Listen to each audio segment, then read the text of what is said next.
Hi ನಮಸ್ಕಾರ, ನಾನು Kusuma. Welcome to fascinate gardener. ಕೆಲುಂಡಲ ಹೂ ಗಿಡಗಳನ್ನ ಹೆಂಗೆ ಟ್ರಾನ್ಸ್ಪ್ಲಾಂಟ್ ಮಾಡಬೇಕು ಮತ್ತು ಕೆಲುಂಡಲ ಗಿಡದ ಕಂಪ್ಲೀಟ್ ಕೇರು ನೀವು ಈ ವಿಡಿಯೋದ್ರಲ್ಲಿ ನೋಡ್ಬೋದು. ನೀವಿಲ್ಲಿ ನೋಡ್ಬೋದು ಇಷ್ಟು ಚಿಕ್ಕ ಪಾಟಲ್ಲಿ ಕೆಲುಂಡಲ ಹೂವಿನ ಗಿಡಗಳು ಎಷ್ಟು ಹೆಲ್ದಿಯಾಗಿ ಬೆಳೆದಿದೆ ಅಂತ. ನಾನು ಆಲ್ರೆಡಿ ಒಂದು ವಿಡಿಯೋ ಮಾಡಿದ್ದೆ ನಮ್ಮ ಟೆರೆಸ್ ಗಾರ್ಡನಲ್ಲಿ ಕೆಲುಂಡಲ ಹೂವಿನ ಬೀಜಗಳಿಂದ ಹೆಂಗೆ ಬೆಳೆಸಬೇಕು ಅಂತ. ನೀವು ಇನ್ನೂ ನೋಡಿಲ್ಲ ಅಂದರೆ ಒಂದು ಸತಿ ಚೆಕ್ ಮಾಡಿ.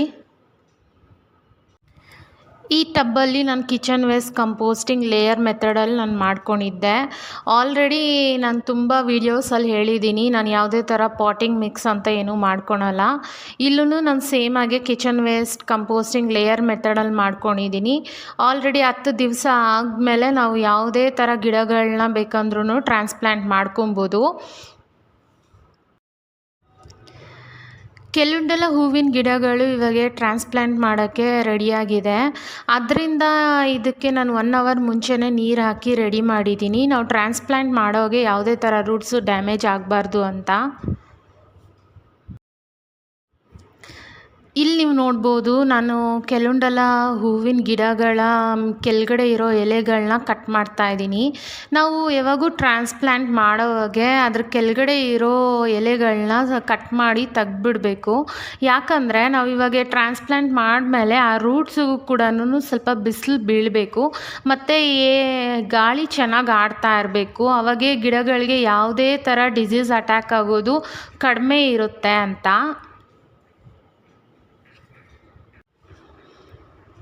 ಯಾವುದೇ ಥರ ಗಿಡಗಳನ್ನ ನಾವು ಟ್ರಾನ್ಸ್ಪ್ಲಾಂಟ್ ಮಾಡಬೇಕು ಅಂದ್ರೂ ಸಂಜೆ ಹೊತ್ತು ತುಂಬ ಒಳ್ಳೆ ಟೈಮು ಅಂತಲೇ ಹೇಳ್ಬೋದು.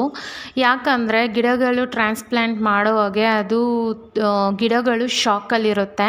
ಪ್ಲಸ್ ಇನ್ನೊಂದು ಏನು ಅಂದರೆ ನಾವು ಬಿಸಿಲಲ್ಲಿ ಏನಾನ ಗಿಡಗಳನ್ನ ಟ್ರಾನ್ಸ್ಪ್ಲಾಂಟ್ ಮಾಡಿದ್ರೆ ಅದು ಬದುಕೋದು ತುಂಬಾ ಚಾನ್ಸಸ್ ಕಡಿಮೆ ಇರುತ್ತೆ.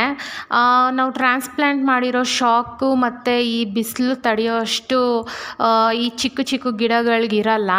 ಅದರಿಂದ ನೀವು ಯಾವುದೇ ಥರ ಗಿಡಗಳನ್ನಾಗಲಿ ಟ್ರಾನ್ಸ್ಪ್ಲಾಂಟ್ ಮಾಡಬೇಕು ಅಂದರೆ ಸಂಜೆ ಟೈಮ್ ಮಾಡಿದ್ರೆ ಗಿಡಗಳಿಗೆ ಯಾವುದೇ ಥರ ಡ್ಯಾಮೇಜ್ ಆಗದಿರ ನೀವು ಬೆಳೆಸ್ಕೊಬೋದು. ಕೆಲುಂಡಲ ಹೂವಿನ ಗಿಡಗಳನ್ನ ತುಂಬ ಡೀಪಾಗಿ ಏನೂ ಟ್ರಾನ್ಸ್ಪ್ಲಾಂಟ್ ಮಾಡೋದು ಬೇಕಾಗಿಲ್ಲ. ಜಸ್ಟು ಸ್ವಲ್ಪ ಮಣ್ಣು ತೆಗ್ದು ಕೆಲುಂಡಲ ಹೂವಿನ ಗಿಡ ಇಟ್ಟು ಅದನ್ನು ರೂಟ್ಸು ಫುಲ್ಲು ಕವರ್ ಆಗೋವಷ್ಟು ಮಣ್ಣು ಹಾಕಿದ್ರೆ ಸಾಕು. ಒಂದು ಕೆಲುಂಡಲ ಗಿಡಗಳನ್ನ ನಾಟ್ಕೊಂಡ್ಮೇಲೆ ಸ್ವಲ್ಪ ಜಾಗ ಬಿಟ್ಟು ಇನ್ನೊಂದು ಕೆಲುಂಡಲ ಹೂ ಗಿಡಗಳನ್ನ ನಾಟ್ಕೊತಾ ಇದ್ದೀನಿ. ನೀವಿಲ್ಲಿ ನೋಡ್ಬೋದು ಈ ಚಿಕ್ಕ ಪಾಟಲ್ಲಿ ಎಷ್ಟೊಂದು ಕೆಲುಂಡಲ ಹೂವಿನ ಗಿಡಗಳಿದೆ. ನನಗೆ ಯಾವುದೇ ಥರ ಗಿಡಗಳನ್ನ ವೇಸ್ಟ್ ಮಾಡೋಕ್ಕೆ ನಂಗೆ ಇಷ್ಟ ಇಲ್ಲ. ಅದರಿಂದ ಇದೇ ಟಬ್ಬಲ್ಲಿ ಎಲ್ಲ ಕೆಲುಂಡಲ ಹೂವಿನ ಗಿಡಗಳನ್ನೂ ಸ್ವಲ್ಪ ಸ್ವಲ್ಪ ಜಾಗ ಬಿಟ್ಟು ಟ್ರಾನ್ಸ್ಪ್ಲಾಂಟ್ ಮಾಡ್ಕೊತಾ ಇದ್ದೀನಿ. ಈ ಕೆಲುಂಡಲ ಹೂವಿನ ಗಿಡಗಳು ಇಷ್ಟು ಹೆಲ್ದಿಯಾಗಿ ಬೆಳೆಯೋಕ್ಕೆ ಇನ್ನೊಂದು ರೀಸನ್ ಏನು ಅಂದರೆ ನಾನು ಆಲ್ರೆಡಿ ನನ್ನ ಟೆರೆಸ್ ಗಾರ್ಡನಲ್ಲಿ ಕೆಲುಂಡಲ ಹೂವಿನ ಗಿಡಗಳನ್ನ ಬೆಳೆಸ್ಕೊಂಡಿದ್ದೆ. ಆ ಗಿಡಗಳಿಂದನೇ ನಾನು ಸೀಡ್ಸ್ನ ಕಲೆಕ್ಟ್ ಮಾಡಿಕೊಂಡು ಮತ್ತು ಈ ಸತಿ ಆ ಬೀಜಗಳನ್ನೇ ನಾನು ಯೂಸ್ ಮಾಡಿಕೊಂಡು ಗಿಡಗಳು ಮಾಡ್ಕೊಂಡಿರೋದು. ಅದರಿಂದ ಏನಾಗುತ್ತೆ ಅಂದರೆ ನಮ್ಮ ಟೆರೆಸ್ ಗಾರ್ಡನ್ ಎನ್ವೈರ್ಮೆಂಟ್ ಆಲ್ರೆಡಿ ಗಿಡಗಳಿಗೆ ಗೊತ್ತಿರುತ್ತೆ. ಆ ಬೀಜಗಳು ಅದು ನಮ್ಮ ಎನ್ವೈರ್ಮೆಂಟಿಗೆ ಈಸಿಯಾಗಿ ಸೆಟ್ ಆಗೋದ್ರಿಂದನೇ ಇಷ್ಟು ಹೆಲ್ದಿಯಾಗಿ ಈ ಗಿಡಗಳು ಬೆಳೆದಿರೋದು.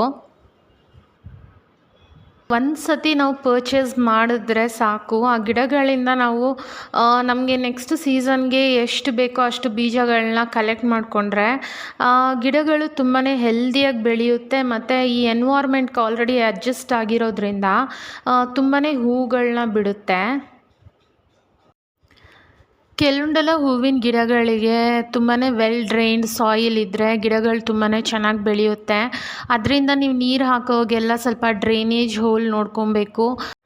ಇಲ್ಲಿ ನೀವು ನೋಡ್ಬೋದು, ನಾನು ಎಲ್ಲ ಕೆಲುಂಡಲ ಹೂವಿನ ಗಿಡಗಳನ್ನೂ ಟ್ರಾನ್ಸ್ಪ್ಲಾಂಟ್ ಮಾಡಿದ್ದೀನಿ. ಇವಾಗ ಕೆಲುಂಡಲ ಹೂವಿನ ಗಿಡಗಳಿಗೆ ನೀರು ಹಾಕ್ತಾಯಿದ್ದೀನಿ. ಇವತ್ತು ಫಸ್ಟ್ ಡೇ ಆಗಿರೋದ್ರಿಂದ ನಾನು ಓವರ್ ವಾಟರಿಂಗ್ ಮಾಡ್ತೀನಿ ಡ್ರೈನೇಜ್ ಹೋಲಿಂದ ನೀರು ಬರೋವರೆಗೂ. ನೆಕ್ಸ್ಟ್ ಡೇಯಿಂದ ಅದಕ್ಕೆ ಗಿಡಗಳಿಗೆ ಎಷ್ಟು ಬೇಕೋ ಅಷ್ಟು ಮಾತ್ರನೇ ನೀರು ಹಾಕ್ತೀನಿ. ಯಾವುದೇ ಥರ ಓವರ್ ವಾಟರಿಂಗ್ ಮಾಡೋಕ್ಕೆ ಹೋಗಲ್ಲ. ಇಲ್ಲಿ ನೀವು ನೋಡ್ಬೋದು ನಾನು ಟಬ್ಬು ಫುಲ್ಲುನು ಎಷ್ಟು ಚೆನ್ನಾಗಿ ಕೆಲುಂಡಲ ಹೂವಿನ ಗಿಡಗಳನ್ನ ಟ್ರಾನ್ಸ್ಪ್ಲಾಂಟ್ ಮಾಡಿ ಅದು ಹೆಲ್ದಿಯಾಗಿ ಬೆಳೆಯೋಕ್ಕೂ ಶುರುವಾಗಿತ್ತು. ಆದರೆ ಇವಾಗ ಅರ್ಧ ಅಷ್ಟು ಟಬ್ಬಲ್ಲಿ ಕೆಲುಂಡಲ ಹೂವಿನ ಗಿಡನೇ ಇಲ್ಲ. ಏನಕ್ಕೆ ಅಂದರೆ ಅದು ಬೆಕ್ಕು ಮಾಡಿರೋ ತಲೆನೋವು ಅಂತಲೇ ಹೇಳ್ಬೋದು. ತುಂಬಾ ಬೇಜಾರಾಯಿತು ಇದನ್ನು ನೋಡಿದ ತಕ್ಷಣವೇ.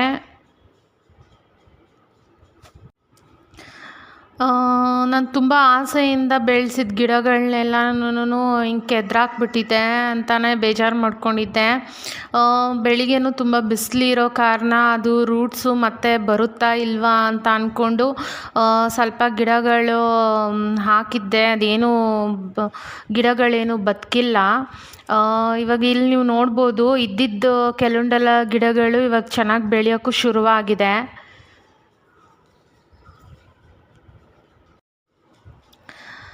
ನಾವೆಷ್ಟೇ ಇಷ್ಟಪಟ್ಟು ಒಂದೊಂದು ಸತಿ ಗಿಡಗಳನ್ನ ಬೆಳೆಸಿದ್ರು ಕೂಡ ಅದು ಚೆನ್ನಾಗಿ ಬೆಳೆದ್ರೂ ಕೂಡನು ಹಿಂಗೆ ಬೆಕ್ಕು ಇಲ್ಲಾಂದರೆ ಪಕ್ಷಿಗಳು ಏನಾನ ಒಂದು ಮಾಡ್ತಾ ಇರುತ್ತೆ. ಇಟ್ಸ್ ಓಕೆ, ಇವಾಗ ಆಗಿರೋದು ಆಗೋಗ್ಬಿಟ್ಟಿದೆ, ಏನೂ ಮಾಡೋಕ್ಕಾಗಲ್ಲ ಅಂತ ಅದನ್ನು ಅಲ್ಲಿಗೆ ಬಿಟ್ಬಿಟ್ಟು ಮೂವ್ ಆನ್ ಆಗ್ತಾ ಇರಬೇಕು. ಇಲ್ಲಿ ನೀವು ನೋಡ್ಬೋದು ಕೆಲುಂಡಲ ಹೂವಿನ ಗಿಡಗಳು ಎಷ್ಟು ಹೆಲ್ದಿಯಾಗಿ ಬೆಳೆಯೋಕ್ಕೂ ಶುರುವಾಗಿದೆ. ಕೆಲುಂಡಲ ಹೂವಿನ ಮೊಗ್ಗು ಕೂಡ ಬಂದಿದೆ. ಇಲ್ಲಿ ನೀವು ನೋಡ್ಬೋದು. ನನ್ನ ಟೆರೆಸ್ ಗಾರ್ಡನಲ್ಲಿ ನಾನು ಬೆಳೆಸ್ತಾ ಇರೋದು ಬ್ರೈಟ್ ಆರೆಂಜ್ ಯೆಲ್ಲೋ ಕಲರ್ ಕೆಲುಂಡಲ ಹೂವು. ಇಲ್ಲಿ ನೀವು ನೋಡ್ಬೋದು ಕೆಲುಂಡಲ ಹೂವು ಎಷ್ಟು ಚೆನ್ನಾಗಿದೆ ಅಂತ. ಕೆಲುಂಡಲ ಹೂವಿನ ಗಿಡಗಳು ತುಂಬಾ ಚೆನ್ನಾಗಿ ಪಾಟಲ್ಲೂ ಬೆಳೆಯುತ್ತೆ. ಇಲ್ಲಾಂದರೆ ನೀವು ಗಾರ್ಡನ್ ಬೆಡ್ಸ್ ಮಾಡ್ಕೊಂಡಿದ್ರೂ ಗಿಡಗಳು ತುಂಬ ಚೆನ್ನಾಗಿ ಬೆಳೆಯುತ್ತೆ.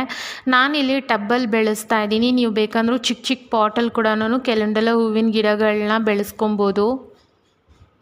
ಇಲ್ಲಿ ನೀವು ನೋಡ್ಬೋದು ಎಲ್ಲ ಕೆಲುಂಡಲ ಗಿಡಗಳಲ್ಲೂ ಮೊಗ್ಗುಗಳು ಹೂಗಳು ಬರೋಕ್ಕೆ ಸ್ಟಾರ್ಟ್ ಆಗಿದೆ. ಇಂಥ ಟೆರೆಸ್ ಗಾರ್ಡನಿಂಗ್ ವೀಡಿಯೋಸ್ಗೋಸ್ಕರ ಫ್ಯಾಸಿನೇಟ್ ಗಾರ್ಡನರ್ ಚಾನಲ್ನ ಸಬ್ಸ್ಕ್ರೈಬ್ ಮಾಡ್ಕೊಳ್ಳಿ. ಪಕ್ಕದಲ್ಲಿರೋ ಬೆಲ್ ಐಕಾನ್ ಪ್ರೆಸ್ ಮಾಡಿ. ನಾನು ಯಾವಾಗಲೇ ವೀಡಿಯೋಸ್ ಹಾಕಿದ್ರೂ ನಿಮಗೆ ನೋಟಿಫಿಕೇಷನ್ ಬರುತ್ತೆ. ಯಾವುದೇ ಥರ ವೀಡಿಯೋಸ್ ಮಿಸ್ ಆಗಲ್ಲ. ಇಲ್ಲಿ ನೀವು ನೋಡ್ಬೋದು ಕೆಲುಂಡಲ ಹೂಗಳು ಎಷ್ಟು ಬ್ರೈಟ್ ಆರೆಂಜ್ ಯೆಲ್ಲೋ ಕಲರಲ್ಲಿ ಇದೆ ಅಂತ. ಈ ಗಿಡಗಳು ತುಂಬಾ ಅಟ್ರಾಕ್ಟಿವ್ ಆಗಿರುತ್ತೆ ನಮ್ಮ ಟೆರೆಸ್ ಗಾರ್ಡನಲ್ಲಿ.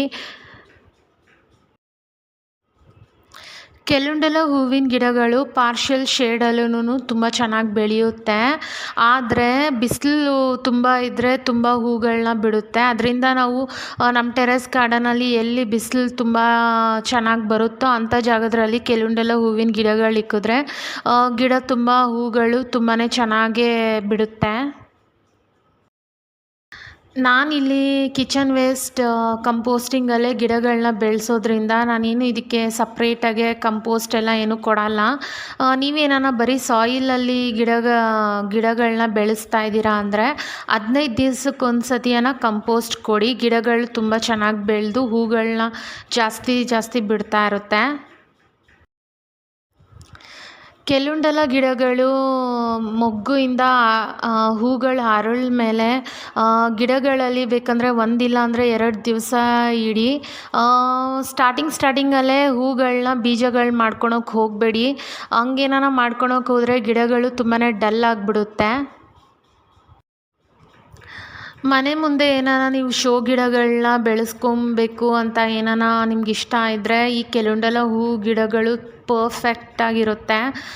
ನಾವು ಯಾವುದೇ ಥರ ಅಷ್ಟು ಮೇಂಟೈನ್ ಮಾಡೋದೇನು ಬೇಕಾಗಿಲ್ಲ. ತುಂಬಾ ಹೂಗಳು ಬಿಡ್ತಾ ಇರುತ್ತೆ. ತುಂಬ ಮನೆ ಮುಂದೆ ತುಂಬ ಚೆನ್ನಾಗಿ ಕಾಣಿಸುತ್ತೆ. ಕೆಲುಂಡಲ ಹೂಗಳನ್ನ ನಾವು ಕಟ್ ಮಾಡ್ತಾ ಇದ್ದರೆ ನ್ಯೂ ಬ್ರ್ಯಾಂಚಸ್ ಬಂದು ತುಂಬಾ ಗಿಡ ತುಂಬ ಹೂಗಳು ಬರ್ತಾ ಇರುತ್ತೆ. ಅದರಿಂದ ನಾವು ಬಂದಿರೋ ಹೂಗಳನ್ನೆಲ್ಲ ಕಟ್ ಮಾಡಿ ತೆಗಿತಾ ಇರಬೇಕು. ಆವಾಗೇ ತುಂಬ ಹೂಗಳು ಬರೋಕ್ಕೂ ಅದಕ್ಕೆ ಸ್ಪೇಸ್ ಚೆನ್ನಾಗಿರುತ್ತೆ. ಕೆಲವೊಂದೆಲ್ಲ ಹೂವಿನ ಗಿಡಗಳಿಗೆ ಪೆಸ್ಟ್ ಅಟ್ಯಾಕ್ ಆಗೋದು ಅಂದರೆ ಅದು ಅಫಿಡ್ಸು ಮತ್ತು ಪೌಡ್ರಿ ಮಿಲ್ಡ್ಯೂ, ಇಲ್ಲ ಅಂದರೆ ಸ್ನೇಲ್ಸು. ನನ್ನ ಟೆರೆಸ್ ಗಾರ್ಡನಲ್ಲಿ ಆಲ್ರೆಡಿ ಸ್ನೇಲ್ಸ್ ತುಂಬ ಇದೆ. ಈ ಗಿಡಗಳು ತುಂಬಾ ಚೆನ್ನಾಗಿ ಹೆಲ್ದಿಯಾಗಿ ಬೆಳೆಯೋಕ್ಕೆ ಸ್ಟಾರ್ಟ್ ಆಯಿತು ಅಂದರೆ ಈ ಸ್ನೇಲ್ಸನ್ನು ರೂಟ್ಸಿಂದ ತಿನ್ನೋಕ್ಕೆ ಸ್ಟಾರ್ಟ್ ಮಾಡುತ್ತೆ. ಅದರಿಂದ ಸ್ವಲ್ಪ ನಾವು ಈ ಗಿಡಗಳನ್ನ ಸ್ವಲ್ಪ ಜಾಗ ಬಿಟ್ಟು ಇನ್ನೊಂದು ಗಿಡಗಳನ್ನ ನಾಟ್ಕೊಂಡಿದ್ರೆ ಚೆನ್ನಾಗೇ ಏರಿಯೇಷನ್ ಆಗುತ್ತೆ. ಪ್ಲಸ್ ತುಂಬಾ ಬಿಸಿಲು ಅದಕ್ಕೆ ಸರಿಯಾಗಿ ಬಿದ್ರೂ ಗಿಡ ತುಂಬ ಚೆನ್ನಾಗಿ ಬೆಳೆಯುತ್ತೆ. ಮತ್ತು ನಮಗೆ ಸ್ನೇಲ್ಸ್ ಇರೋದೂ ನಾವು ಚೆಕ್ ಮಾಡ್ತಾ ಇರಬೇಕು, ಇಲ್ಲಾಂದರೆ ಸ್ನೇಲ್ಸ್ ಗಿಡಗಳನ್ನೆಲ್ಲ ತಿಂದಾಕ್ಬಿಟ್ಟಿರುತ್ತೆ. ಈ ವಿಡಿಯೋ ನಿಮ್ಗೆ ಇಷ್ಟ ಆಗಿದ್ದರೆ ಲೈಕ್, ಶೇರ್, ಕಮೆಂಟ್ ಮಾಡಿ. ಮತ್ತೆ ಸಿಗೋಣ. ಬಾಯ್. Thanks for watching.